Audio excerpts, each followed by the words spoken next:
Bon dimanche à toutes et à tous, vous qui nous suivez de partout. Bonjour mesdames et messieurs. La coalition citoyenne pour un gouvernement de solidarité nationale a tenu ce samedi 2 mars 2024 à la paroisse Saint-Joseph de Matongé dans la commune de Kalamou, l'assemblée générale de la dite coalition. Elle a invité toute personne se sentant abandonnée, abusée, exploitée, méprisée, négligé, mais aussi opprimé par les politiciens depuis le 1er juillet 1960 jusqu'à ces jours, à cogiter avec ce semblable sur l'appel lancé au président de la République pour instaurer un gouvernement de la solidarité nationale à ces temps de guerre pour pacifier et redresser notre pays. Suivant. Face à cette contre-performance phénoménale et scandaleuse, les politiciens de notre pays perçoivent des salaires qui dépassent de loin ceux dont bénéficient les politiciens des pays démocratiques les plus avancés, notamment l'Allemagne, la Belgique, le Canada, les États-Unis, la France, le Royaume-Uni, etc. Comparativement au salaire des professeurs d'université de notre pays, les ministres touchent des émoluments qui s'élèvent à une somme astronomique mensuelle de plus de 50 000 $, alors que les professeurs d'université reçoivent péniblement une somme modique équivalente à 1 150 $. Ces salaires de misère décroissent sans cesse à cause de la baisse constante de la valeur du franc congolais au regard de la valeur du dollar. En revanche, les soldats qui meurent quotidiennement au front, dont les noms ne sont connus, des personnes dont les corps souvent désacralisés sont activement jetés dans des fosses communes, loin de leurs parents sans aucune sépulture, ne reçoivent qu'une pitance plutôt insignifiante dont les montants s'élèvent à l'équivalent d'une somme minuscule d'à peine 100 $. Face à cette iniquité abasourdissante dans laquelle tous les politiciens de notre pays et leurs familles sont littéralement émurés lorsqu'ils accèdent au pouvoir, l'heure a maintenant sonné pour que nous agissions en tant que peuple souverain afin que nous remettions ensemble toutes les pendules de notre pays à l'air. Rejetant tout recours à la duplicité, à la malice, à l'opportunisme et à la violence de quelque genre ni de quelque nature que ce soit, nous avons résolu de nous rassembler en toute fraternité en tant que fils et filles d'une même nation pour dénoncer la corruption et la cupidité des régimes successifs qui sont à la base de tous les maux et tous les maux plutôt dont souffre notre pays à ce jour. Nous exhortons ainsi le président de la République, en sa qualité de garant de la nation, de choisir soigneusement parmi les fils et les filles les mieux doués et les plus aguerris au sein de notre nation, une poignée d'entre eux pour qu'ils travaillent ensemble, main dans la main, au sein d'un gouvernement de taille réduite, dépourvu de toute fioriture et dépenses extravagantes pour incarner une véritable solidarité nationale qui sera concrétisée notamment par une réduction effective immédiate des émoluments de tous nos gouvernants. Nous lançons publiquement cet appel ardent au président de la République au nom de tous nos compatriotes qui sont collectivement laissés pour compte par les politiciens qui, 63 ans durant, ont réussi à détruire sans aucune vergogne ces pays et grands, ces beaux et grands pays qui faisaient jadis la fierté de notre continent africain. Le peuple est souverain. Il ne peut jamais recevoir des cadeaux de ses gouvernants. Le devoir des gouvernants est de gérer la chose publique dans l'intérêt exclusif du peuple. Malheureusement, l'inverse prévaut dans notre pays où les gouvernants servent ostensiblement leurs intérêts privés et ceux de leur parti politique au détriment des intérêts du peuple. C'est pourquoi nous demandons au président de la République d'entendre notre supplique et de l'endosser clairement et sans aucune tergiversation en vertu du pouvoir exclusif que le peuple lui a confié au suffrage universel direct. Adopté à Kinshasa au terme d'une rencontre tenue au centre pastoral Bougué le 19 février 2024 dans le Sénégal. Je vous remercie. De la coalition citoyenne pour un gouvernement de solidarité nationale. Professeur, je vous passe la parole. Nous avons l'habitude de dire et d'amener chacun de nous à l'arrêt au sein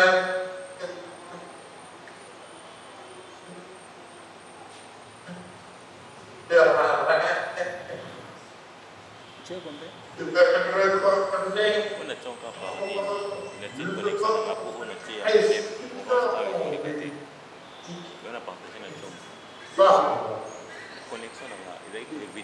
À laquelle nous sommes,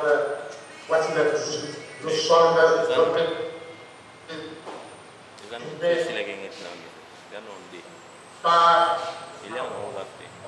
le chômage, nous sommes morts de la liberté.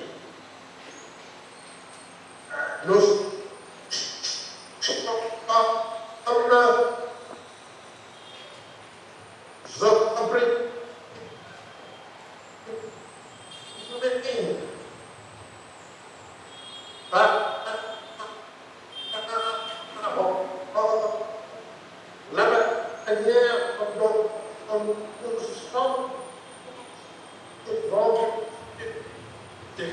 technique.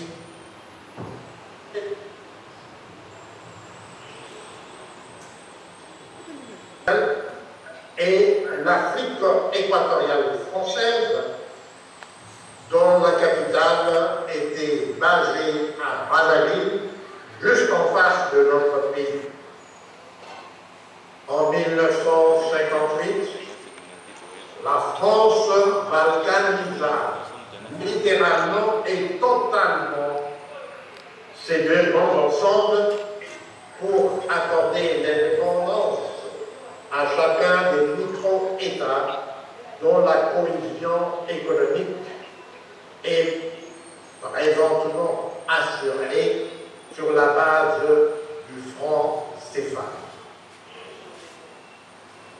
Par contre, la Belgique s'était bien abstenue de singer le modèle de balkanisation de l'empire colonial français. La question que nous devons nous poser est la suivante. Cette décision de la Belgique en 1960 avait-elle été dictée à la Belgique par le bon vouloir de notre peuple? Troisième point à considérer.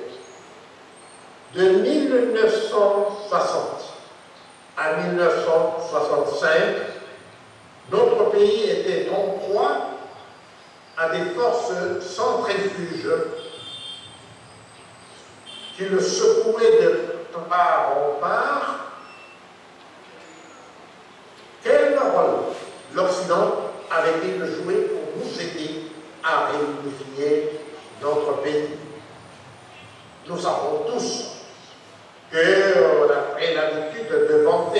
seul homme, le dictateur Mobutu, comme ayant été l'artisan de la réunification et de la sauvegarde de l'unité nationale.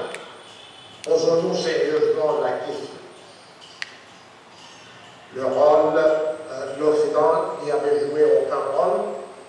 Qui d'entre nous ignore, ou qui dans le monde ignore, que la première intervention des Nations Unies, depuis toute sa création, pour le maintien de la paix, a eu lieu dans notre pays en 1960.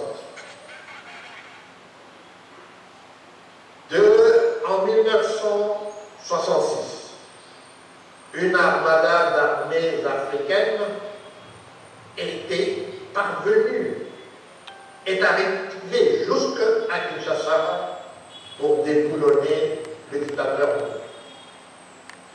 Quelle était la part de responsabilité que nos politiciens avaient joué dans la matérialisation de cet état de jeu? Cinquième point à considérer. De 1998 à 2003, notre pays était également en proie à une partition de fait. Chacun de nous qui étions déjà nés à l'époque se souvient de cette expédition surprise qui avait amené une armée étrangère à Rwanda. La déconnexion, la coupure de l'université, à Rwanda, à Yuka, qui avait entraîné des morts dans les hôpitaux à travers la ville de Kinshasa. Et notre pays se retrouvait littéralement soutenu d'un côté, le gouvernement à l'époque, par une coalition d'armées étrangères et les assaillants par une autre coalition. Posons-nous la question, quel a été le rôle joué par les Occidentaux pour nous aider à restaurer l'unité de notre propre pays en 2000, à partir des accords d'Arusha en 1990. Enfin, le sixième point, de 2019 à ce jour, la partie orientale de notre pays continue d'être en proie à des forces centrifuges. Quel type de gouvernement dans l'unité de notre pays? Personne parmi nous ici ne peut prétendre avoir des réponses imparables à ces questionnements fondamentaux. Mais notre objectif fond, Recording in progress. La responsabilité de tous les maux dont souffre notre pays sur le dos d'autres acteurs que elle-même. Notre devoir fondamental en tant qu'éminent membre de l'intelligentsia congolaise. Alors, vous êtes là? Oui, nous sommes là. Oh, ok, d'accord, merci. Il y a eu un petit dérangement de ce côté. Je disais que notre devoir fondamental, en tant qu'éminent membre de l'intelligentsia congolaise, nous impose d'avoir le courage de sortir des sentiers battus et des discours répétitifs qui infantilisent notre peuple en lui donnant l'illusion que les autres nations viendront résoudre nos problèmes à notre propre place. Le premier problème que nous devons résoudre immédiatement en tant que peuple est celui de doter notre pays d'un nouveau gouvernement qui doit prendre la vraie et pleine mesure des défis immédiats auxquels notre pays est confronté et qui aura la capacité d'y apporter des solutions idoines. Pour ce faire, nous devons avant tout tirer des conclusions saines de la voie sur laquelle les politiciens seraient enclins d'embarquer de nouveau notre pays. Si notre majorité silencieuse continue de s'obstiner à demeurer muette face aux manœuvres qui se déploient présentement pour la formation du nouveau gouvernement. Nous allons examiner ces points fondamentaux, ces questions fondamentales en 7 points. Primo, quelle lecture devons-nous en tant que membres de l'intelligentsia congolaise donner quant aux conséquences que le peuple doit faire entendre au président de la République à la lumière du déroulement des élections du 20 décembre 2022. Le premier constat est que 53% des électeurs ne se sont pas rendus aux urnes du 20 au 27 décembre 2023. Il en découle que la majorité de notre peuple s'est exprimée d'une manière qu'il incombe au président de la République d'apprécier et de reprendre toute la portée au lieu de se laisser uniquement griser par le brouhaha triomphaliste des partisans, de ces partisans qui ne considèrent pas véritablement l'intérêt du peuple et qui n'ont semble même pas avoir conscience de l'intérêt du président lui-même en tant que président pour assurer sa propre place et sa marque dans l'histoire de notre pays. Le fait que malgré toutes les imperfections dont les élections du 20 décembre ont été entachées, ces élections n'ont pas produit une majorité parlementaire est un fait dont des conséquences doivent être tirées. En effet, le millier de partis politiques qui sont enregistrés dans notre pays et les soi-disant regroupements politiques que vous avez activement formés pour participer aux élections ne reposent sur aucune idéologie commune et encore moins sur un quelconque programme de gouvernement qui aurait été présenté au peuple au cours des élections et que l'on peut prétendre aujourd'hui que le peuple a dûment endossé légitimement un tel programme de gouvernement. Cette donne est hautement significative, car c'est sur la base de cette loi que la CCJSN a lancé son appel solennel au président de la République pour former un gouvernement de solidarité nationale.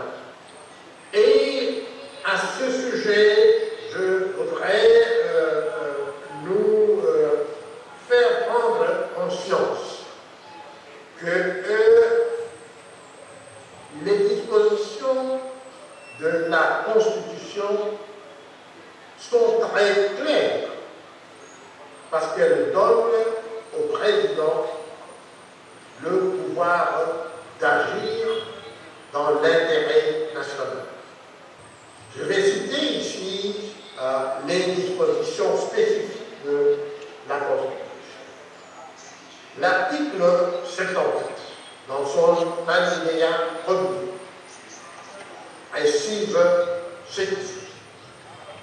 Le président de la République nomme le Premier ministre au sein de la majorité parlementaire après consultation de celle-ci. Dans le cas qui nous occupe de présenter, il est évident que les élections du 20 décembre 2023 n'ont produit aucune majorité parlementaire. L'alinéa 2 de l'article 78 résout cette difficulté ou cette situation dans les termes ci-après. Si une telle majorité n'existe pas, le président de la République confie une mission d'information à une personnalité en vue d'identifier une coalition. On identifie ce qui existe. On ne crée pas ce qui n'existe pas. Dans le cas d'espèce, le président de la République a désigné le secrétaire général de l'IDPES pour assumer cette mission.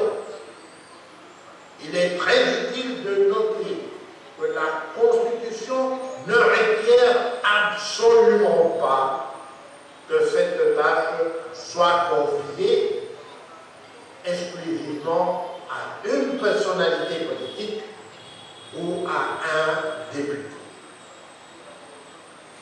Je dirais à titre documentaire qu'il s'y est de noter que les 3 dernières personnes qui ont assumé la fonction de Premier ministre dans notre pays depuis 2012 jusqu'à ce jour n'avaient pas la qualité de député lorsque chacune d'elles avait été sélectionnée pour devenir Premier ministre.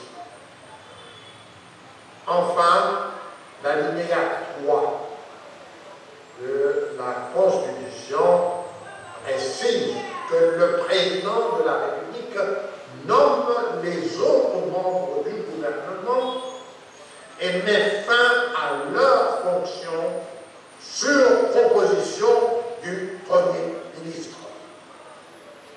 Il est donc clair qu'il n'y a aucune contrainte constitutionnelle qui imposerait au président de la République l'obligation de choisir le Premier ministre et encore moins les autres membres du gouvernement parmi des politiciens et plus spécialement parmi les députés. Passons maintenant au second point. La Constitution n'impose aucun nombre comme une limite inférieure ou une limite supérieure pour fixer la taille du gouvernement. Le nombre de 45 ministres que représente la taille actuelle actuel du gouvernement de la RDC est excessif, car, strictement parlant, rien la taille d'un provient de la propension à caser les leaders de tel ou de tel autre parti politique afin de les inciter à accepter de faire partie d'une coalition factice créée uniquement pour le besoin de prétendre qu'il existe une majorité au sein de notre Parlement. Tertio,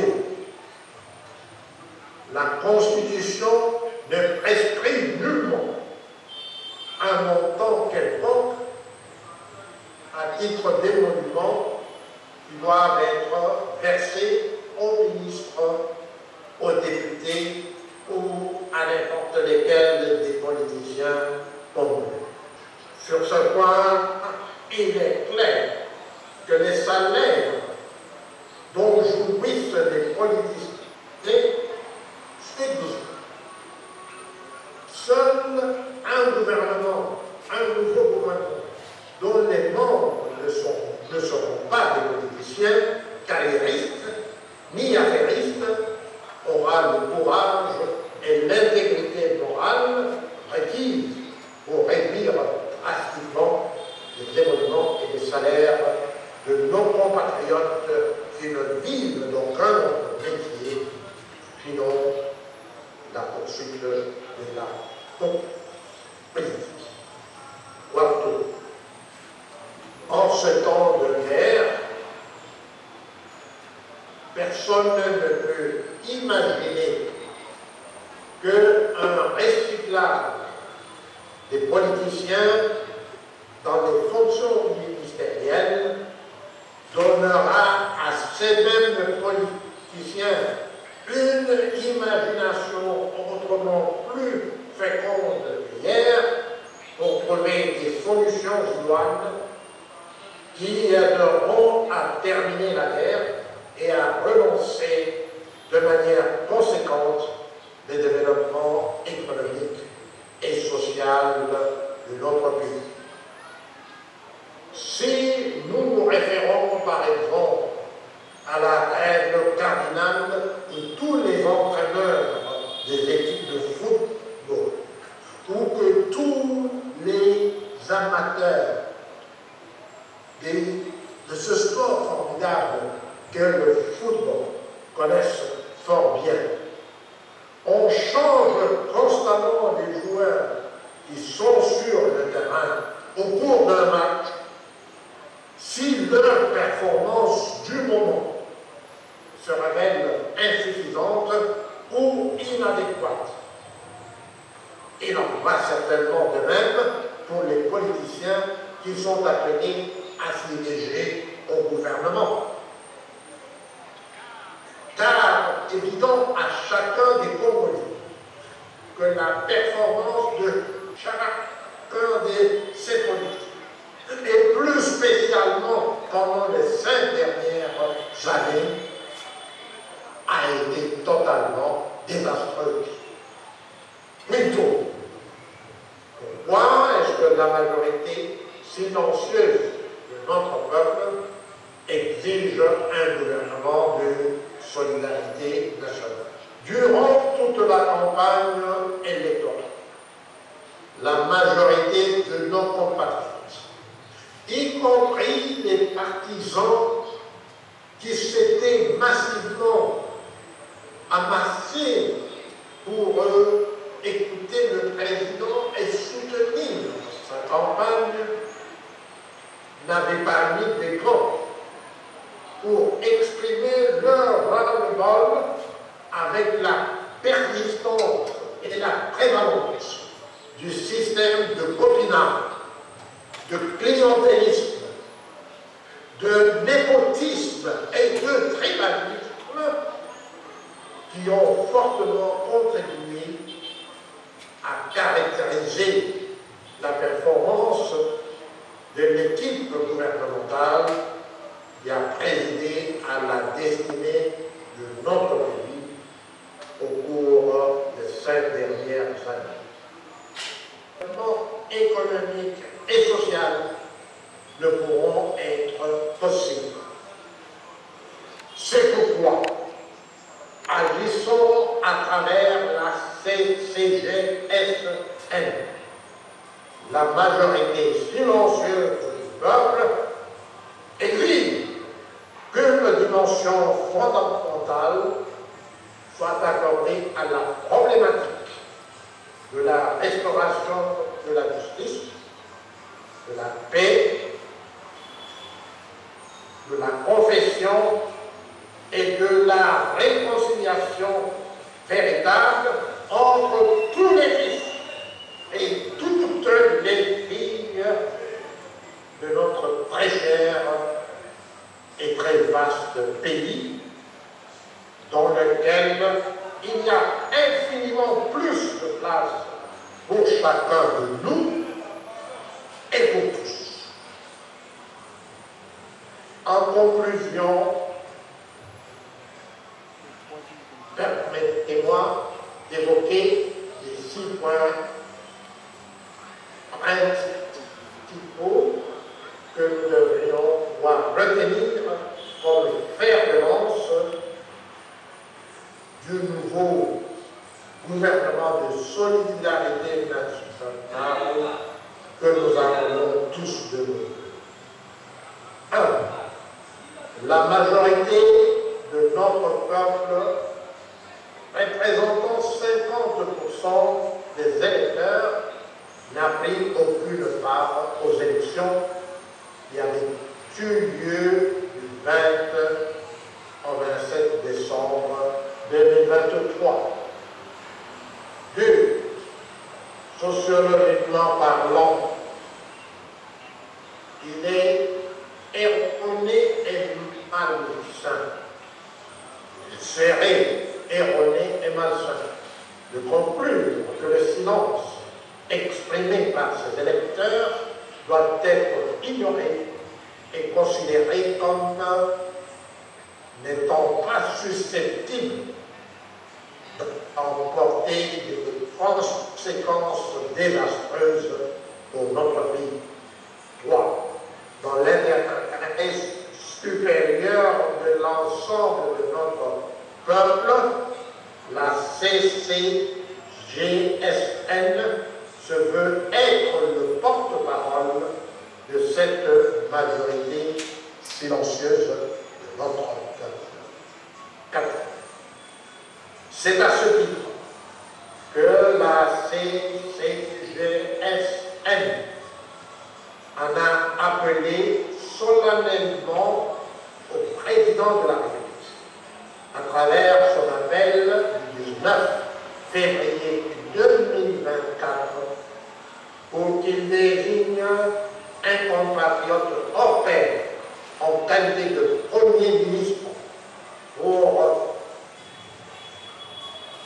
former un gouvernement de solidarité nationale.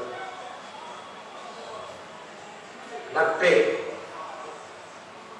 la confession, le pardon et la réconciliation sont des piliers fondamentaux sur lesquels la CCGSN exhorte le gouvernement de solidarité nationale à baser son action afin de pacifier rapidement notre pays pour le repositionner sur la voie de la renaissance et de sa transformation rapide en Eldorado africain. Enfin, la CCGSN exhorte notre peuple à signer massivement la pétition qu'elle lance en vertu des articles 27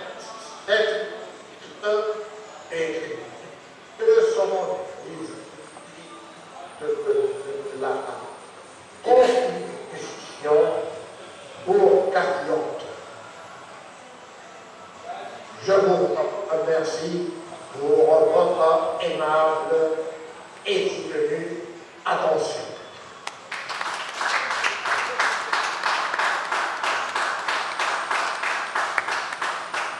J'ai terminé cette allocution. Maintenant, je retourne le micro au coordonnateur sur place à Kinshasa. C'est très bien l'histoire de M. George Floyd. Bon, il est déjà décédé. Il fut un noir américain, ici, dans l'état de Minnesota, si je ne me trompe pas. Alors, il était parti quelques histoires dans un petit magasin du quartier. Alors, quand il est arrivé là-bas, il avait un faux billet de 20 $. Il a donné à la personne qui vendait, et puis la personne a dit, non, ça c'est pas du vrai billet, 20 $. Alors, il a appelé la police. Si vous suivez très bien les événements qui s'est passé sur les États-Unis, les Noirs sont vraiment minimisés. Alors, la police, il y a un policier qui est venu. Quand il est venu, au lieu de parler avec M. George normalement, quand George Floyd sortait du magasin, alors la police lui a suivi. Il lui a suivi. Il y a eu des échanges. Du coup, la police a commencé à lui menacer. Il lui a mis en bas. Et la façon dont il lui a traité, c'était pas bien. C'était pas bien. Malgré ici, même si tu as tort, mais il y a quand même un sens du respect qu'on doit te traiter. Alors la police lui a vraiment maltraité jusqu'à ce qu'il a mis son genou sur son cou. Alors le monsieur qui disait, je n'arrive pas à respirer. Et puis il y a d'autres policiers, ses amis qui sont venus, ils n'ont rien fait. Et après, tellement que George Floyd avait très mal à s'exprimer, du coup on l'a amené à l'hôpital et il a été décédé. Alors nous, enfin il y a eu tout un groupe de Noirs ici, ils se sont dit mais c'est trop, c'est trop, c'est trop. C'est pas de cette façon-là qu'on doit vraiment nous traiter. Alors il y a eu des émeutes un peu partout dans plusieurs villes de Washington ici, aux États-Unis. Même ici à Washington, d'ici où je réside, il y a eu des gens qui ont marché pour revendiquer leur droit. C'est pas de cette façon-là. Donc c'est ça un peu l'histoire de George Floyd. Et à la fin, on a vu que la police n'avait pas fait un bon travail. Et la famille a fait des poursuites, et on les a amenés à la justice. Et aujourd'hui, je vous parle, le policier a été emprisonné. Ils ont vu qu'il a été trouvé coupable. Et il n'y a pas très longtemps, il s'est suicidé dans la prison. Donc, c'est un peu ça, quoi. C'est vraiment triste, quoi. C'est vraiment triste, la façon dont George Floyd a été traité. Donc, c'est un peu ça. Merci. Merci, Président. Je le constate, oui, non, la caméra, le Kinshasa et l'information que je donne, s'ils ont pu appliquer ça. Y a-t-il quelqu'un dans la salle à Washington qui s'est donné la peine d'aller sur Google pendant qu'on parlait pour regarder un peu ce qu'est M. Steve Biko? Et si personne ne l'a fait, quelqu'un peut-il, pouvez-vous déjà maintenant rapidement rechercher sur Google qui était M. Steve Biko? Bien, alors, personne n'a recherché rapidement parce que je pourrais le faire moi-même pour vous montrer, étant donné que mon téléphone sert aussi pour les communications. Alors, le président, oui, le président Kamala. Rapidement, juste 2 minutes. Je m'appelle, il fut un Sud-Africain, il était un activiste, si je me trompe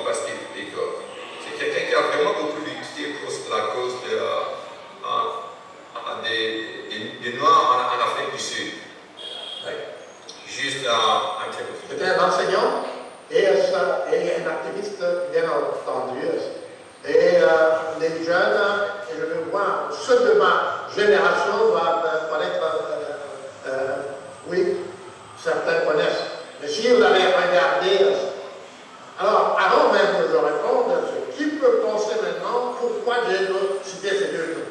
Alors je vais y arriver parce que je dis, j'aime utiliser la magnétique parce que ça nous apprend plus facilement que quand on entend répéter.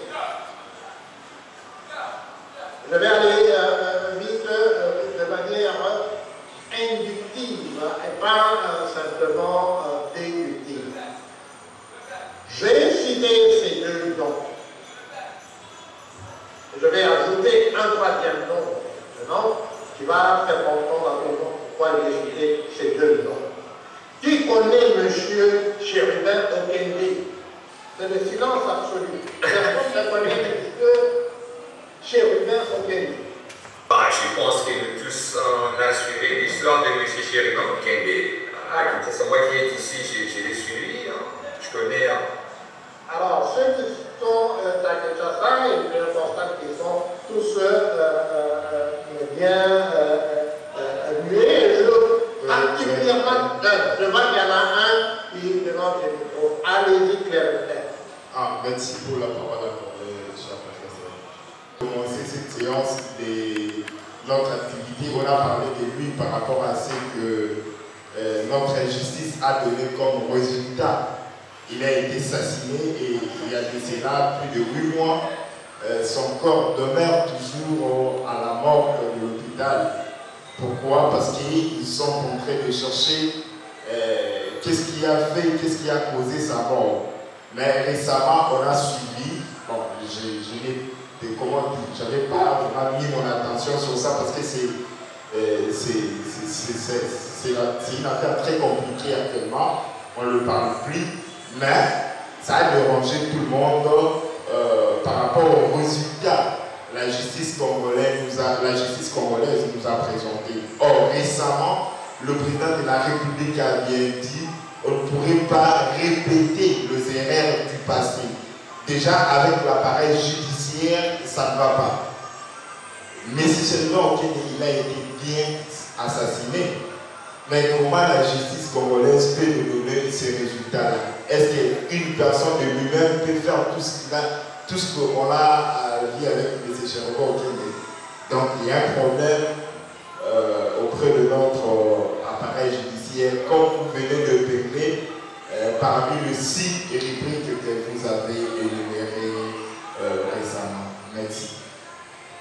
Ok, merci. À convoquer une conférence de presse avant-hier, je crois, et dans laquelle il a annoncé publiquement que M. Chérubin Okende s'était auto-infligé, pour reprendre son expression. Et parce qu'il a vu que les gens ne comprenaient pas ce que ça signifiait d'être auto-infligé, il a affirmé que, après 8 mois d'enquête, des experts congolais et internationaux qui se sont penchés sur cette situation ont conclu que M.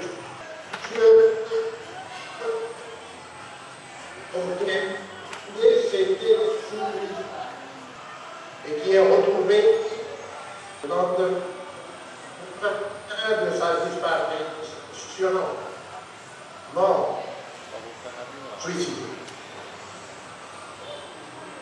Et le procureur général a menacé les journalistes et les personnes qui écoutaient sa réunion en disant si vous dites n'importe quoi ou si vous aidez à spéculer, la justice congolaise s'occupera de vous. Et ça, j'ai réagi notamment, j'espère que tous ceux qui sont dans la salle ont vu notamment ma réaction, comme de nombreux compatriotes ont réagi directement sur la toile. Et j'évoquais Steve Biko, parce que Steve Biko était mort aussi sous le gardiennage de la police. Et à la suite de la mort de Steve Biko sous la garde de la police, les manifestations se sont emparées de Soweto et la suite, parce que ça remonte, c'était dans les années 70. C'est pour ça que je t'ai demandé d'aller sur Google pour vérifier. George Floyd, c'est un noir américain qui, comme le président Kamala vient d'expliquer, a été tué par la police. Mais parce qu'il s'agissait de blancs qui avaient tué noirs, il y a eu des manifestations spontanées. Et nous connaissons la suite, vous pouvez aller sur Google et connaître la suite. Ici aux États-Unis, il y a une kyrielle des brutalités policières contre les Noirs, et chaque fois on connaît la suite. Je peux le citer aussi Rodney King, qui avait été assassiné aussi par la police en Californie. Pourquoi faut-il que pour nous, quand des personnes qui sont véritablement martyrisées par le pouvoir, nous ne sommes pas indignés, ou si nous sommes indignés, simplement, et si on ne fait rien, la mort de Chérubin Okende sera vaine, et personne ne pourra citer le nom de Chérubin Okende, comme je viens de citer le nom de Steve Biko ou le nom de George Floyd ou de Rodney King. Nous avons un problème en tant que peuple. Nous avons un problème en tant qu'intellectuel de ce peuple. Voilà pourquoi, de fait de la conclusion visiblement erronée que l'on nous a servi hier, devrait révolter notre conscience et devrait nous pousser à agir et pas simplement à rester dans la peur. C'est le premier point d'hiver que j'ai voulu partager. Le deuxième point d'hiver, j'ai mentionné déjà dans mon intervention la résolution que nous avons prise pour amorcer le sauvetage de notre université. Je pense que, je ne sais pas, il y a des étudiants de l'université de Kinshasa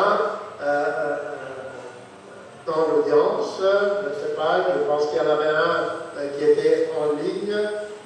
C'est eux qui sont les premiers, je ne dirais pas qui sont les premiers concernés, parce que nous sommes tous concernés. En tant que professeur d'université, je suis concerné, c'est pour ça que avec deux autres collègues, nous avons pris cette résolution. Mais cette résolution restera lettre morte si les autres compatriotes, chacun de vous, reste passif, en pensant que non, trois professeurs se sont exprimés, personne ne les a entendus.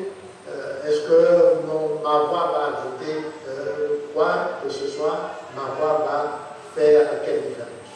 Non, la voix de chacun de nous compte. C'est pour ça que la majorité silencieuse que nous venons que nous représentons aujourd'hui va s'exprimer. Et donc, au nom de mes collègues, je vous invite tous à exprimer votre support et votre appropriation de cette résolution, et ceux qui le souhaitent et qui sont présents dans la salle auront ajouté leur signature à cette pétition, à cette résolution, ainsi que continuer à en faire, à partager cela avec tous les autres compatriotes. Voilà, le Gabon vient de signaler que nous touchons à la fin de notre temps. Avant de remplacer les micros, je pense que nous devrions en prendre une seule résolution pour conclure cette assemblée générale. Et je vous propose comme résolution la résolution suivante. Les membres, je ne sais pas, nous sommes au nombre de combien dans la salle aujourd'hui pour agir. Je voudrais vous rappeler que lorsque nos parents, parce que c'est nos parents qui s'est âgé, ont décidé de goûter le colonisateur dehors, ils ne sont pas allés demander aux colonisateurs de financer la libération.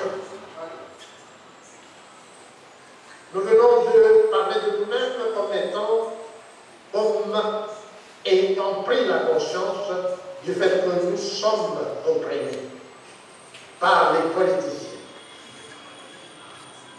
Parce que c'est eux qui nous font travailler.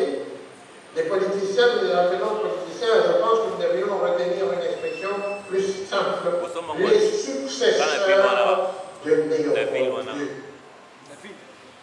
Autant nous savons que Léopold II était l'oppresseur, mais que pour être libéré de l'oppression de Léopold II, il a fallu la prise de conscience des missionnaires, à commencer par les missionnaires baptistes américains.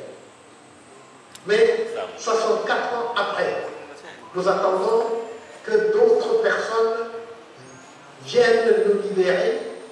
Nous continuons à être ce peuple qui ne prend pas conscience de son humanité et qui veut continuer et qui demeure toujours pris en pitié. Eh bien, ça doit commencer avec nous-mêmes. En que nous considérons pas seulement comme étant trop pauvres pour faire quelque chose. Et puisque nous sommes tous chrétiens dans cette salle, il n'y a pas de plus pauvre. La veuve qui avait donné la farine qui lui restait pour nourrir le frère avait fait ce qu'il fait. Le pauvre qui dit le surplus de ce qu'il a. Je nous exhorte, mes frères et sœurs, à comprendre que nous ne pouvons les assister. Parce que pour réaliser tout ce que nous faisons là, donc sur ce point, je vous propose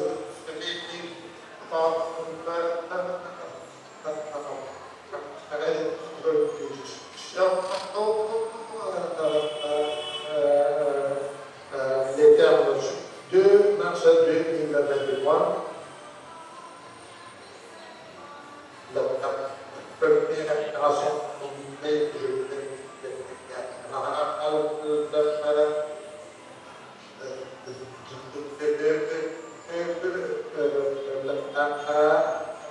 coalition citoyenne s'est tenue à Kinshasa.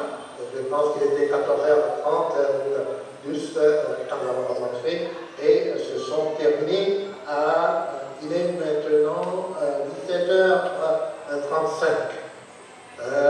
Les participants ont entendu et approuvé à l'unanimité les propositions, l'appel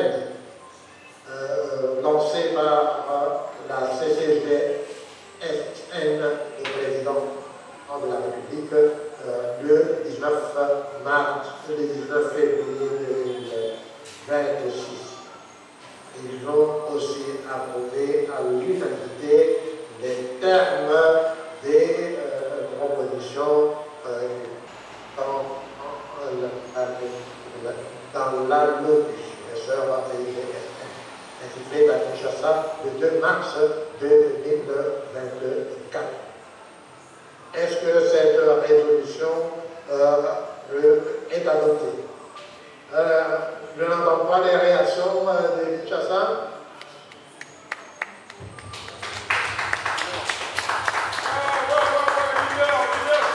Donc, est-ce que vous pouvez exprimer? Ils ont répondu par la... Et je m'intéresse de bien un peu ici. Et je ne mentirai pas parce qu'elle va être là elle-même pour confirmer que oui, elle a eu peur. Et elle aussi a vaincu sa peur pour accepter de se tenir debout avec moi. Avec moi, je n'ai pas dit à mes côtés, pour se tenir debout avec moi. Et le fait qu'elle sait, elle a vaincu sa peur et a accepté de se tenir debout avec moi, m'a permis, nous a permis de joindre nos mains, d'accepter de nous tenir debout, de nous soutenir pour rester debout, ou, si nous trompons, de continuer à nous soutenir pour nous relever ensemble et aller de l'avant. C'est cette exhortation que je rappelle pour chacun de nous. À vous, vous êtes déjà convaincus, c'est pour ça que vous êtes là. L'exhortation que je vous fais, c'est de, chaque fois que vous venez, de ne pas venir seul. Tendez la main à votre voisin. Tendez la main à votre épouse. Tendez la main au passant dans la rue qui se sent abusé, qui se sent négligé, qui se sent méprisé, qui se sent opprimé comme vous. Ce n'est qu'à ce prix-là que notre nombre s'accroîtra. Il n'y a pas un seul leader qui a commencé une action avec la multitude. Même le Christ, parce que nous sommes tous des chrétiens, a commencé seul. Et quand il est allé au désert, il était seul. Quand il a été baptisé par Jean-Baptiste, il était seul.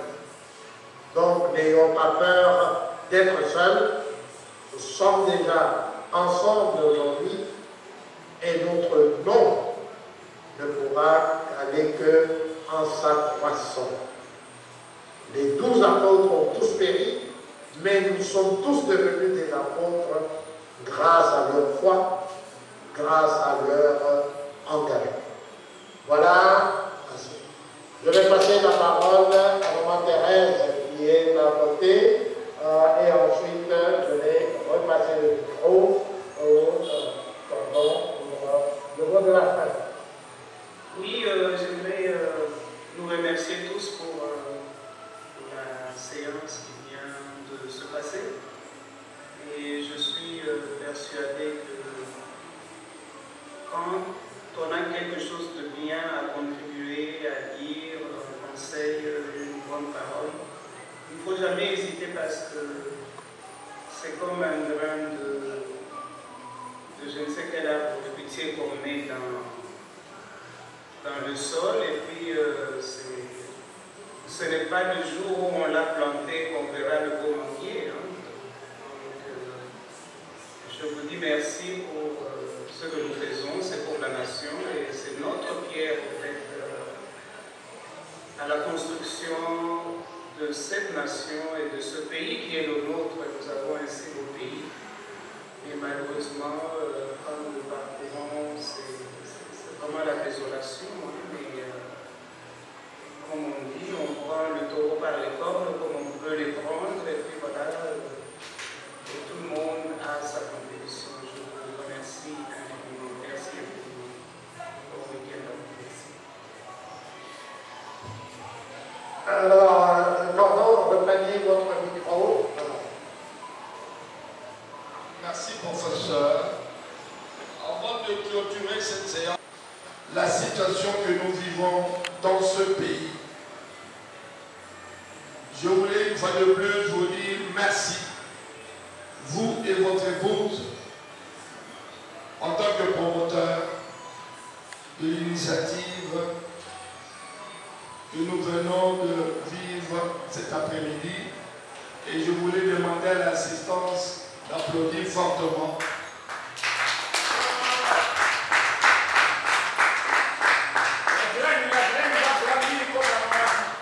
Encore une fois, merci. Merci beaucoup, professeur. Nous sommes derrière vous et notre présence devrait vous rassurer que nous sommes votre soutien indéfectible sur cette marche. Encore une fois, merci et bon week-end à vous là-bas et à tous ceux qui ont suivi sur le Zoom. Et nous ici à Kinshasa, le temps imparti est arrivé à sa fin. Je réitère encore une fois mes remerciements au révérend Père Curé général qui nous a gracieusement cédé cette salle. Et en plus, il nous a mis encore un grand ventilateur pour mettre un peu de la fraîcheur dans la salle. Et nous avons bénéficié d'un groupe électrogène parce qu'il y avait tout le temps de coupures de courant. Heureusement, le groupe était là pour faire la soudure. Je dirais qu'il y a beaucoup d'aléas à Kinshasa qui justifient les absences. Cela ne veut pas dire que les gens ne voulaient pas venir, mais il y avait des contretemps et on n'était pas là pour commencer à raconter les excuses des uns et des autres. Mais soyez rassurés que la lutte continue et nous serons toujours ensemble. Je voulais dire à l'assistance encore une fois merci de votre patience parce que normalement la séance devait débuter à 13h et nous avons démarré un peu tard, 14h30, simplement parce qu'il y avait des aspects techniques qu'il fallait solutionner. Ce n'est pas toujours évident avec le Zoom, avec la connexion. Ce n'était pas évident, mais nous sommes arrivés quand même à la bonne conclusion. Encore une fois, merci de votre présence. Et je sais que vous étiez à une écoute attentive de tout ce qui a été dit ici et que vous serez porteur des résolutions que nous avons prises au cours de cette séance. Encore une fois, merci, applaudissements pour nous-mêmes.